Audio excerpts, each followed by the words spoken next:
Eso es mi presentación rapidita. Bueno, ¿qué son los sistemas tácticos, los sistemas de juego, como ustedes quieran llamarlo? Perfecto. Definición dentro de lo que es el fútbol, a nivel futbolístico, ¿sí? Es la posición que ocupa un equipo dentro del campo de juego, ¿cierto? Eso dentro de lo que es a nivel futbolístico, ¿está? Algo muy simple, es la ubicación, ¿está? Después podemos decir que es una organización estructural táctica. Estas son cuestiones que son jergas futbolísticas, ¿cierto? Determinada por posiciones estáticas y una acción dinámica, por ejemplo, ¿no es cierto? Acciones dinámicas y acciones estáticas. Perfecto. Bien, por posición estática se entiende el sistema antes de empezar a moverse la pelota, ¿no es cierto? Una posición fija. Y obviamente que una vez que se empieza a mover el balón, esta acción estática se convierte en una acción dinámica. ¿Estamos? Nosotros, el fútbol sabemos que es un fenómeno a nivel mundial, donde hay sistemas abiertos, sistemas que se adaptan, hay sistemas dinámicos, y todo esto está lleno de una incertidumbre total.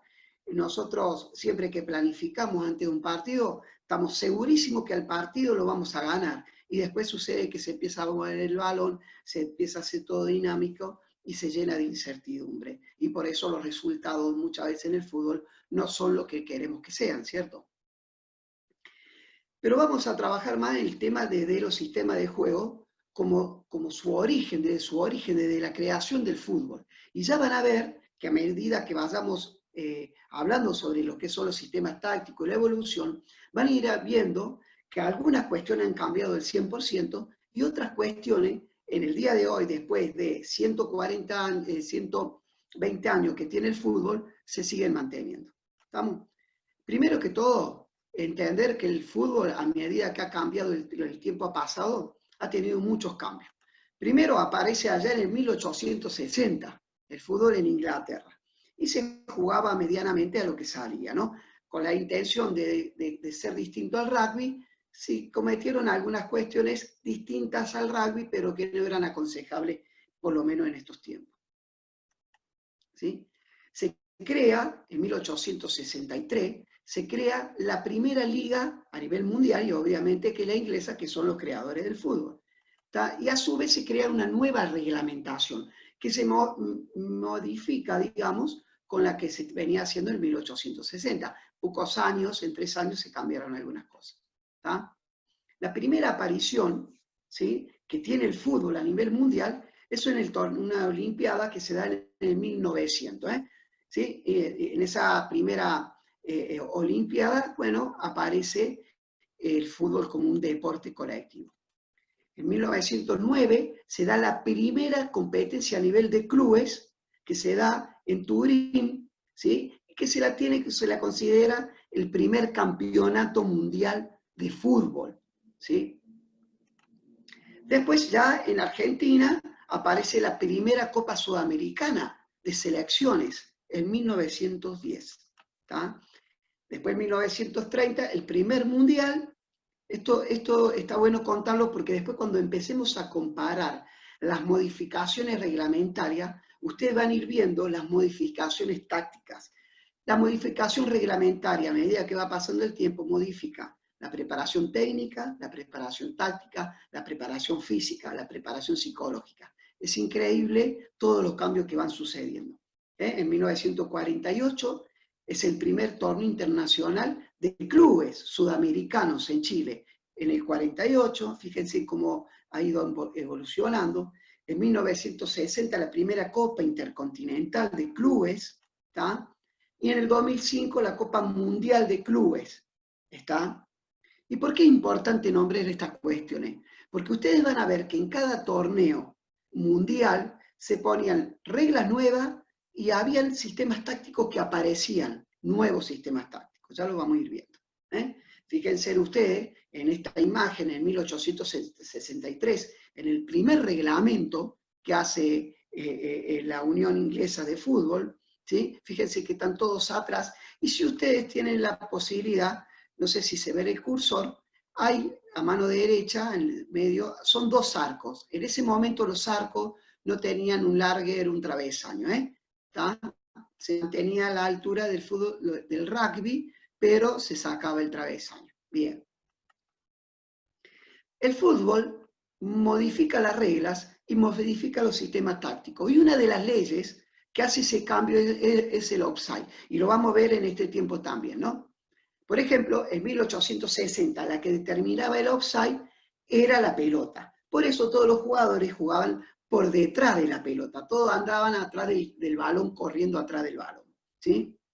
En 1870 aparece la ley de offside de los tres. ¿Qué significaba esto? Que para que sea gol tenías que arrancar atrás de tres jugadores que defendían esa portería, ese arco. ¿Estamos? La ley de los tres, del offside. Hoy sabemos que hay dos, ¿sí? En 1925 la regla vuelve a sufrir una modificación que se va a mantener hasta ahora, 95 años después se sigue manteniendo, que es la ley de offside, ¿sí?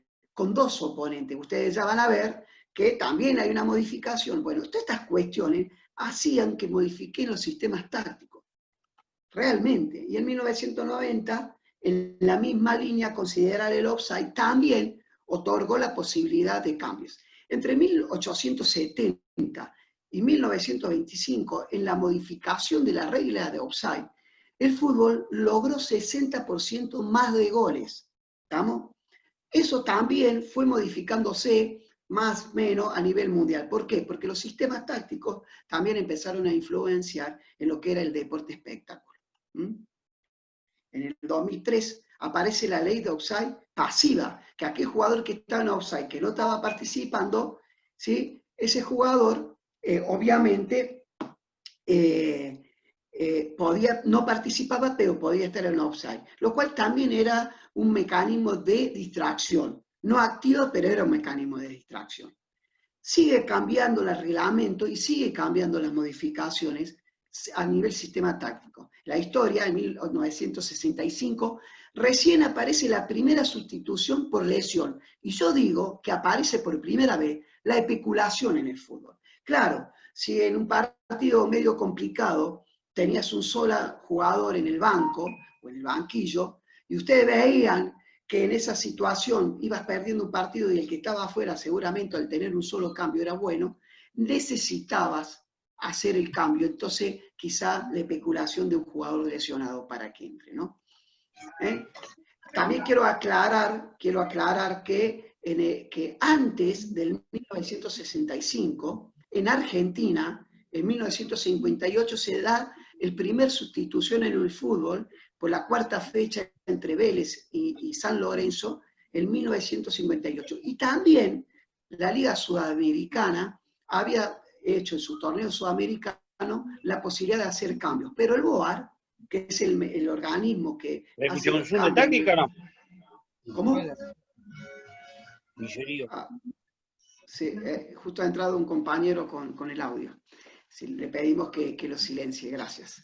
Bien, después en 1968 aparecen los dos cambios, que era el arquero y un jugador, que solamente se podía hacer en el entretiempo. Y yo le digo por qué hay estas modificaciones y producen cambios. Porque ahí, cuando un equipo va perdiendo, empiezan a haber esas especulaciones y empieza a modificarse de alguna forma con las sustituciones los sistemas tácticos. En 1970 ya hay dos cambios con posibilidades libres, ¿no? En 1994, 3 cambios incluyendo al arquero. En los mundiales, los torneos internacionales ya eran 3 cambios más 1 en el alargue, o sea, estamos hablando de 4 cambios, ¿sí? 3 cambios libres, nuevamente, y el 2020, con esto de la pandemia, y que por más que nos parezca absurdo la cantidad de cambios, esto también es cierto, que va a modificar todos los sistemas tácticos, principalmente una vez que el equipo ya medianamente lleva un resultado a favor o en contra, ¿no? O, si se quiere, por alguna cuestión de sorpresa a cambiar el sistema, ¿no? Entonces hoy hay 5 cambios y en algunos torneos internacionales también tienen la posibilidad de un cambio más. Pueden incluirlo dentro de los 5 y se está dando también la discusión que pueden ser hasta 6 cambios, ¿no? Después discutiremos si está bien, tan mal, o favorece o no favorece, ¿no? ¿Sí? Y fíjense en ustedes, ¿no? Cómo la historia ha ido cambiando. Una sustitución, 2, 5, 7, y hoy en el Mundial, en los Mundiales vemos 12 jugadores, 12 posibilidades que tiene el entrenador para alternar con algún jugador si en caso que lo necesite. Eso también hace una modificación a nivel táctica, mental, individual y colectiva, tanto de los jugadores como de los entrenadores, ¿sí? Y ni que hablar de toda la ficción, los hinchas, que aman el fútbol y también en su cabecita trabajan con estas cuestiones, ¿no? También la historia de la reglamentación, de la reanudación del juego, fíjense que en 1886 recién aparece el saque de arco dentro del arco, o sea, se hace la línea del área de la 18, que se le llama, ¿no? ¿Sí? En 1895 aparece el córner y el penal, lo cual obliga tácticamente a empezar a utilizar las bandas, porque siempre por lo menos conseguías algo más, y trabajar buscando, ¿sí?, el error del defensor o algún juego brusco para producirse un penal, ¿no? Quiero comentarles que en 1891 el penal era una línea paralela a la línea de fondo a 11 metros, lo cual el jugador podía jugar a un compañero que todavía existe, pero aparte podía rematar al arco en forma diagonal. ¿Está? Eso sucedía hasta el año 1902, donde se modifica la ley de penal y ya el penal es a los 11 metros, pero desde el punto penal, ¿sí? En 1912 se impide que el arquero, ¿sí?, tome el balón fuera de su área, ¿tá? Aparecía el saque dentro del área y podía en esos momentos tomarla fuera del área. Aparece esa ley que le dice que no, que solamente dentro de su área. Eso también modifica los sistemas tácticos. Ya el arquero se tenía que quedar más en el área, no salía tanto, no abusaba de usar las manos fuera del área, lo cual también modifica el sistema porque obliga a empezar a dejar más hombres atrás para cuidar lo que es el área y el penal. En 1992, fíjense en ustedes, después casi 80 años después, el arquero ya no puede tomar el balón desde el pase del compañero, lo cual acá empieza a aparecerse presión alta, bien alta principalmente, ¿no? Y el recurso técnico del arquero, ¿no? Una mejora en su técnica, ¿eh? Después aparece el cambio del saque, ¿no? El saque puede ser el medio campo hacia adelante, eso también en la estructura de saque, de si voy a jugar directo, voy a pegarle un remate, voy a tirarla a las bandas, eso también modifica el sistema táctico de inicio, ¿no? En 1988, ¿sí?, ya se empiezan a penalizar las infracciones directas. Si usted repasa el Mundial de 1982 y cuenta las faltas que había, era impresionante las faltas. Bueno, esto que con la ley del último hombre, con esto de la intencionalidades violentas, hacía que los jugadores, bueno, aparecieran más cobertura, más jugadores del medio campo hacia atrás, bueno, todas esas modificaciones a nivel reglamentario. En el 2017 se puede sacar del medio hacia atrás, eso fue una modificación también importante, y después el tema del saque dentro del área, que es fresquito hace poquito, ¿no? Bien. Y vamos a ver la historia de la evolución de los sistemas tácticos a partir del pensamiento. Del 1800 al 1900 la táctica solamente era de ataque y defensa, no existían prácticamente las transiciones, todos jugaban corriendo hacia atrás del balón, nadie cuidaba el arco, ¿sí? Y ahí en 1863 aparece el primer defensor, que se le llamó líbero, el arquero, el defensor, y el resto atacando, 9 jugadores atacando.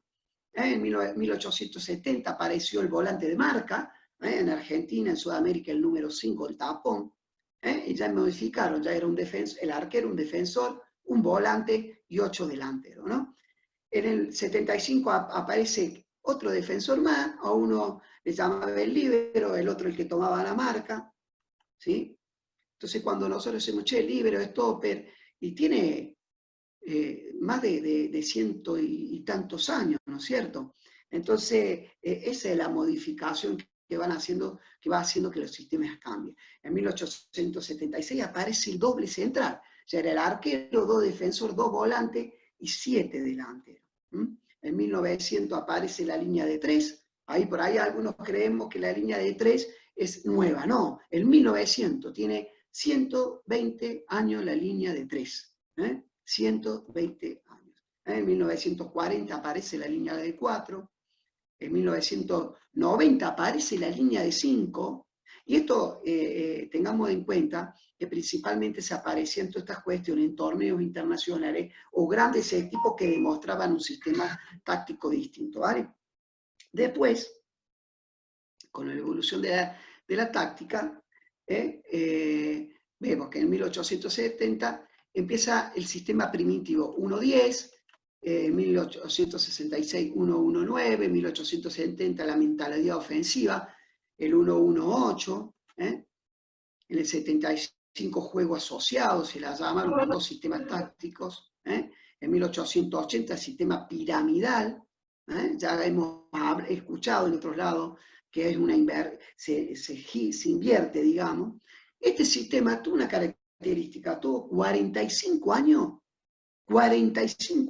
jugándose con el mismo sistema. En 1925 aparece la WM, que ya, fíjense si no es nuevo ese para nosotros, ¿no? Pero ya tiene casi 95 años el sistema 3-4-3, ¿no? 1-3-4-3. Tiene ya casi 90 años, ¿no? Casi 100 años, perdón. ¿Sí? En el 1940 aparece el cerrojo suizo, el 4-3-3, 4-3-3, por ahí muchos lo relacionaban con la Holanda del 70, con el equipo del Barcelona de Guardiola, ¿sí? ¿No? Pero tiene 80 años ese sistema táctico, ¿no? En 1950 aparece ya el de Hungría, el arquero, 4 defensores, 2 volantes y 4 delanteros, que ya lo vamos a ir desarrollando.